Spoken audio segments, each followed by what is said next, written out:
చూసి భయపడ్డావా? ఏంటి? ఆ గొట్టె గారిని చూసి నేను భయపడ్డానా? మరి ఎందుకు అలా కంగారు పడుతున్నావు? భయపడ్డం, ఓడిపోవడం ఈ రేఖ చేతిలోనే లేదు. అయితే నీ చేతితో తిరగరాయబడుతుంది. నువ్వు నా చేతుల్లో ఓడిపోతావు. నాకు అర్ధాంగిగా మారి స్వర్గ సుఖాలు అందిస్తావు.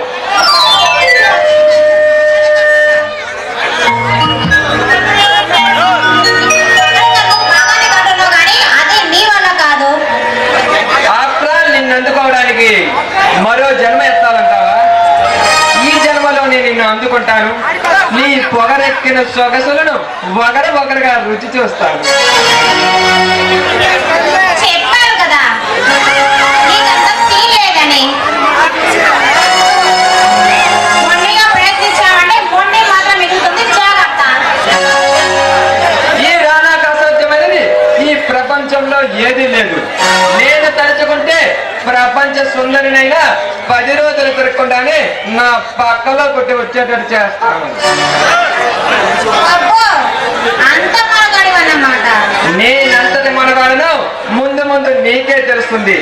బై నిన్న ఇచ్చిన ముద్దు ఎలా ఉంది? రాత్రంతా పడుకోకుండా నా గురించి ఆలోచించావు కదా? ఆలోచించాను, కానీ నీ మీద ప్రేమతో కాదు, నేను అలా పతనం చేయాలని ఆలోచించాను. నన్ను పతనం చేయాలని ఎందరో మనగాను అహర్రాత్రులు నిరీక్షించి కాలగర్భంలో కలిసిపోయారు. ఆడతలుచుకుంటే రాజ్యాలే కూలిపోయినాయి. ఆఫ్టర్ ఒక మగాడివి నిన్ను మట్టి కనిపించడం నాకు లెక్కే కాదు. నాకు సమబుద్ధి దొరికావు. నీకు పందమైన బంధమైన అందంగానే ఉంటుంది. చూడు, ఈ రేఖతో పెట్టుకుంటే ఎలాంటి వాళ్ళు సరే ఓడిపోవాల్సిందే. ఆవిషయం గుర్తు పెట్టుకో. కానీ నేను గెలుస్తాను. నీ హృదయ సామ్రాజ్యానికి మగటం లేని మహారాజుగా నిలుస్తాను. నిన్ను ప్రణయ దేవతగా కొలుస్తాను. నీ ఆత్మవిశ్వాసం చూస్తుంటే నాకు చాలా ఆశ్చర్యంగా ఉంది. ఆశ్చర్యపోయే రోజులు ముందున్నాయి రేఖ. బై నేను ఈ ఊరు వచ్చింది నీ అన్నయ్య బంధాన్ని అంతం చేయాలని. కానీ నిన్ను చూసాకే మరో సరికొత్త ఆలోచన వచ్చింది. నీ అన్నయ్యను అంతం చేయాలనే సరికొత్త ఆలోచన వచ్చింది రేఖ. నువ్వు మా అన్నయ్య కాలు గోటి కూడా తాగలేవు.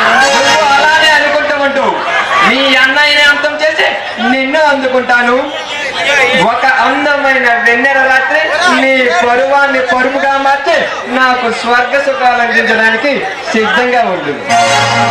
ఓకే, ఊరు కాని ఊరు వచ్చి దిక్కుమాలు చావాలని నీ నుదురు రాసుంటే పాపం ఎవరు మారుతారు? Best of luck.